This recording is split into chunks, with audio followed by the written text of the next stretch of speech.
Item ಯಾವುದೇ ಇರಲಿ try ಮಾಡಿ ಆಚಿ ಚಿಕನ್ ಮಸಾಲಾ. ಮಾರ್ಚ್ 6ರಿಂದ ರಾಜ್ಯ ಬಜೆಟ್ ಅಧಿವೇಶನ. ಸರ್ಕಾರದ ವಿರುದ್ಧ ಹೋರಾಟಕ್ಕೆ ಜೆಡಿಎಸ್ ಸಿದ್ಧತೆಯನ್ನ ಮಾಡ್ಕೊಳ್ತಾ ಇದೆ. ಇವತ್ತು ಜೆಡಿಎಸ್ ಶಾಸಕಾಂಗ ಪಕ್ಷದ ಸಭೆ ಇದೆ. ಬೆಂಗಳೂರಿನ ಖಾಸಗಿ ಹೋಟೆಲ್ನಲ್ಲಿ ಜೆಡಿಎಲ್ಪಿ ಸಭೆ ಇದೆ. ಕೇಂದ್ರ ಸಚಿವ ಎಚ್ ಡಿ ಕುಮಾರಸ್ವಾಮಿ ನೇತೃತ್ವದಲ್ಲಿ ಸಭೆ ನಡೆಯುತ್ತೆ. ಸರ್ಕಾರದ ವಿರುದ್ಧದ ಹೋರಾಟದ ಬಗ್ಗೆ ಚರ್ಚೆ, ಯೋಜನೆಗಳ ಅನುಷ್ಠಾನ, ಶಾಸಕರ ಅನುದಾನ ತಾರತಮ್ಯ, ಒಳ ಮೀಸಲಾತಿ ಸೇರಿ ಹಲವು ವಿಚಾರಗಳ ವಿರುದ್ಧ ಹೋರಾಟವನ್ನು ಮಾಡೋದಕ್ಕೆ ಪ್ಲಾನ್ ಮಾಡ್ಕೊಳ್ಳಲಿದ್ದಾರೆ. ಸೊ ಆ ಕಾರಣಕ್ಕಾಗಿ ಇವತ್ತೊಂದು ಮೀಟಿಂಗನ್ನು ಇಟ್ಕೊಳ್ಳಲಾಗಿದೆ. ಇನ್ನೇನು ಬಜೆಟ್ ಅಲ್ವಾ, ಸೊ ಆ ಕಾರಣಕ್ಕಾಗಿ ಈ ಸರ್ಕಾರದ ವಿರುದ್ಧ ಯಾವ ರೀತಿಯಾದಂಥ ಹೋರಾಟಗಳನ್ನು ಮಾಡಬೇಕಾಗತ್ತೆ, ಯಾವೆಲ್ಲ ವಿಚಾರಗಳನ್ನು ಪ್ರಸ್ತಾಪಿಸಬೇಕಾಗತ್ತೆ, ಸೊ ಈ ವಿಚಾರಕ್ಕೆ ಸಂಬಂಧಪಟ್ಟಂತೆ ಇವತ್ತೊಂದು ನಿರ್ಧಾರವನ್ನು ಕೈಗೊಳ್ಳಬೇಕು ಅನ್ನುವಂಥ ನಿಟ್ಟಿನಲ್ಲಿ ಪ್ಲಾನ್ ಮಾಡ್ಕೊಂಡಿದ್ದಾರೆ. ಸರ್ಕಾರದ ವಿರುದ್ಧದ ಹೋರಾಟದ ಬಗ್ಗೆ ಈ ಒಂದು ಸಭೆ. ಕೆಲವೊಂದಷ್ಟು ವಿಚಾರಗಳು ಇದೆ, ಈ ಸರ್ಕಾರದಲ್ಲಿ ಒಂದಷ್ಟು ಲೋಪದೋಷಗಳು ಇದೆ. ಆ ವಿಚಾರಗಳನ್ನು ಮುಂದಿಟ್ಕೊಂಡು ಸರ್ಕಾರವನ್ನು ಸಂಕಷ್ಟಕ್ಕೆ ಸಿಲುಕಿಸುವಂಥ ನಿಟ್ಟಿನಲ್ಲಿ ಪ್ಲಾನ್ ಮಾಡಬೇಕು ಅಂತ. ಹಾಗಾಗಿ ಇವತ್ತಿನ JDSನ ಈ ಒಂದು ಸಭೆ ಮಹತ್ವವನ್ನು ಪಡ್ಕೊಳ್ತಾ ಇದೆ. ಬಜೆಟ್ ಅಂತ ಅಂದಾಗ ಸಹಜವಾಗಿ ಒಂದಷ್ಟು ನಿರೀಕ್ಷೆಗಳಂತೂ ಇದ್ದೇ ಇದೆ. ಆ ನಿರೀಕ್ಷೆಗಳ ನಡುವೆ ಈ ಹಿಂದಿನ ಬಜೆಟ್ಗಳಲ್ಲಿ ಏನೇನು ಅನೌನ್ಸ್ ಮಾಡಿದ್ರು, ಅದರಲ್ಲಿ ಯಾವ್ದು ಈಡೇರಿಲ್ಲ, ಇದು ಕೂಡ ಇಂಪಾರ್ಟೆಂಟ್ ಆಗುತ್ತೆ. ಆ ಎಲ್ಲ ವಿಚಾರವನ್ನು ಚರ್ಚೆ ಮಾಡಿ ನಿರ್ಧಾರ ಕೈಗೊಳ್ಳೋಕೆ ಪ್ಲಾನ್ ಮಾಡ್ಕೊಂಡಿದ್ದಾರೆ. ಮಾಹಿತಿ ನೀಡ್ತಾರೆ ನಮ್ಮ ಪ್ರತಿನಿಧಿ ಸ್ವಾಮಿ.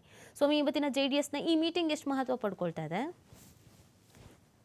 ಮಾರ್ಚ್ 6ಕ್ಕೆ ರಾಜ್ಯ ಸರ್ಕಾರ ಬಜೆಟ್ ಅಧಿವೇಶನಕ್ಕೆ ಎಲ್ಲಾ ಸಿದ್ಧತೆಗಳು ಆಗ್ತಾ ಇದೆ. ಈಗಾಗಲೇ ಸಿಎಂ ಸಿದ್ದರಾಮಯ್ಯನವರು ಆರ್ಥಿಕ ಇಲಾಖೆಗಳು ಹಾಗೂ ಇಲಾಖೆಗಳಿಗೆ ಸಂಬಂಧಪಟ್ಟಂತೆ ಅಧಿಕಾರಿಗಳು ಹಾಗೂ ಸಚಿವರುಗಳಿಂದ ಸಂಪೂರ್ಣವಾದಂತ ಮಾಹಿತಿಯನ್ನು ತೆಗೆದುಕೊಂಡು ಬಜೆಟ್ ನ ಮಂಡಿಸೋದಕ್ಕೆ ರೆಡಿ ಆಗ್ತಾ ಇರೋದು.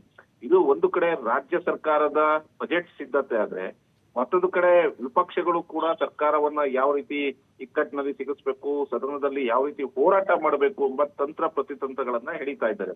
ಈ ಹಿನ್ನೆಲೆಯಲ್ಲಿ ಇವತ್ತು JDS ಶಾಸಕಾಂಗ ಪಕ್ಷದ ಸಭೆಯನ್ನ ಕರೆದು ಸದನದ ಒಳಗೆ ಹಾಗೂ ಸದನದ ಹೊರಗಡೆ ಯಾವ ರೀತಿ ಹೋರಾಟ ಮಾಡಬೇಕು ಹಾಗೂ ಸರ್ಕಾರಕ್ಕೆ ಯಾವ ವಿಚಾರಗಳನ್ನ ಇಟ್ಟು ಚಾಟಿಯನ್ನ ಬೀಸಬೇಕು ಎಂಬ ವಿಚಾರಕ್ಕೆ ಸಂಬಂಧಪಟ್ಟಂತೆ ಇವತ್ತು JDS ಶಾಸಕಾಂಗದ ಪಕ್ಷದ ಸಭೆ ನಡೀತಾ ಇರುವಂತದ್ದು. ಪ್ರಮುಖವಾಗಿ ಸಭೆಯಲ್ಲಿ ಕೇಂದ್ರ ಸಚಿವರಂತ ಹಾಗೂ JDS ರಾಜ್ಯಾಧ್ಯಕ್ಷರಾದಂತ ಎಚ್ ಡಿ ಕುಮಾರಸ್ವಾಮಿ ಸೇರಿದಂತೆ JDLP ನಾಯಕ ಸುರೇಶ್ ಬಾಬು ನೇತೃತ್ವದಲ್ಲಿ ಇವತ್ತಿನ JDS ಶಾಸಕಾಂಗ ಸಭೆ ನಡೆಯುತ್ತಾ ಇರುವಂತದ್ದು.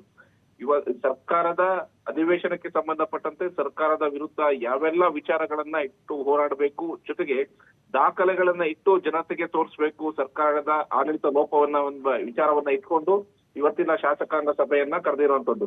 ಪ್ರಮುಖವಾಗಿ ಈಗಾಗಲೇ ಅನುದಾನದ ವಿಚಾರಕ್ಕೆ ಸಂಬಂಧಪಟ್ಟಂತೆ ಒಂದಿಷ್ಟು ಗೊಂದಲಗಳು ಹಾಗೂ ಅಸಮಾಧಾನಗಳು ಕೂಡ ಇದೆ.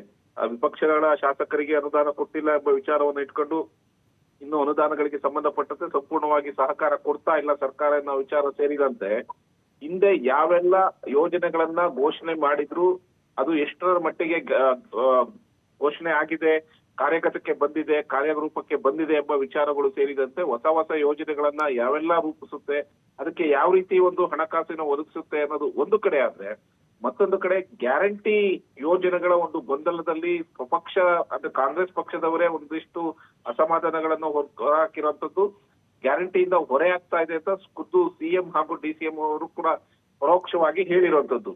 ಈ ಹಿನ್ನೆಲೆಯಲ್ಲಿ ಇದೇ ವಿಚಾರಗಳನ್ನ ಪ್ರಮುಖವಾದಂತ ಅಸ್ತ್ರಗಳನ್ನಾಗಿ ಮಾಡಿಕೊಂಡು ಸರ್ಕಾರಕ್ಕೆ ಚಾಟಿ ಬೀಸೋದಕ್ಕೆ ಈಗ JDS ನಾಯಕರು ಮುಂದಾಗಿರುವಂತದ್ದು.